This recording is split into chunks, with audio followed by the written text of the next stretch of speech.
Bakansara abarukushitama mu rukiko rwa district ya Bushenyi wanyuma yo kurahira baraganisa kutandikira aha kurwanisa obushomanguzi obwijwire mu district ya Bushenyi kandi omukoro ogu gwakorwa multipurpose hall Bushenyi gwayebemberwa chief magistrate Said Barije kandi ebyo kwerinda byaba biri guruguru.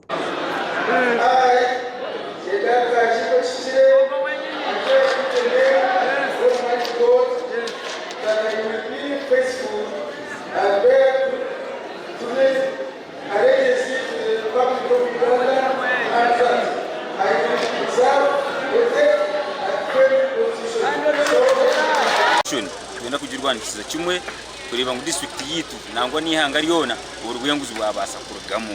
Aha mukoro gwerizoba habanza kubaho okurahira kwa chairman w'entebe ya katano haba district ya Bushenyi Twebaze Prosper na bwanyuma yakwasibwe bikwato bya office ebyababirimo emotoka stamp constitutional box na nebindi na bwanyuma hakurataho kurahira kwa bakansara. Twebaze Prosper, swear in the name of the Almighty God that I will be faithful and bear true allegiance to the Republic of Uganda and that I will preserve, protect and defend the Constitution. So help me God. Chairman w'entebe ya katana bwa Bushenyi district Omusya wakwasibwa ebikwato bya ofisi yaraganisa kukoragana kurungi na n'abakozi ba Bushenyi local government obwo barukuza abakozi okuruga aha rurengo barukubata harundi aharyabo abarukwikirizibwa aha bwa Bushenyi eyatwena ngo tushake kwende hoteli ochumara kuteka byasi ukaza kuko mu hoteli y'abandi twena tujya abanyagitanga wabo ino mutakorofayinga kuba head teacher at your substantive deputy. Why can't you promote that person? So nikakoragana mulonga kurunjina kawo okuleba ngo abantu bitwaba motivatinga abakozi ba district page. Bakansara barahizibwa erizoba basima ruhanga abo kubahisiya kitinise eki kandi baraganisa okuba rukwija kureba ngo oburinganiza bwabaho mu district ya Bushenyi ombyo buhereza bwa government.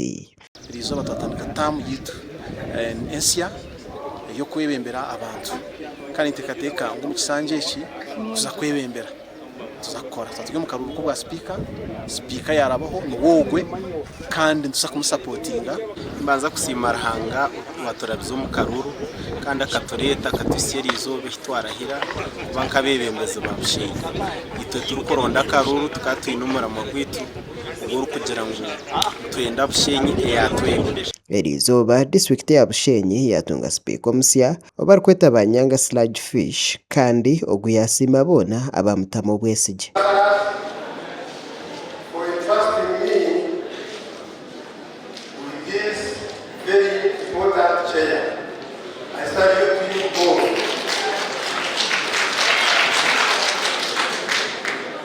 Twebaze Prosper yahendera nasema abanyabushenyi ahabo kumushagika na percentage mpango mukarura kahwiri kandi yaraganisa kutekaho enkwatagana nungi ahagati y'abanyabushenyi. I want to extend my sincere gratitude to the people of Bushenyi for the love and overwhelming support that brought me to this office. It is evident that I am the privileged person who won the election with over 86% in the whole country.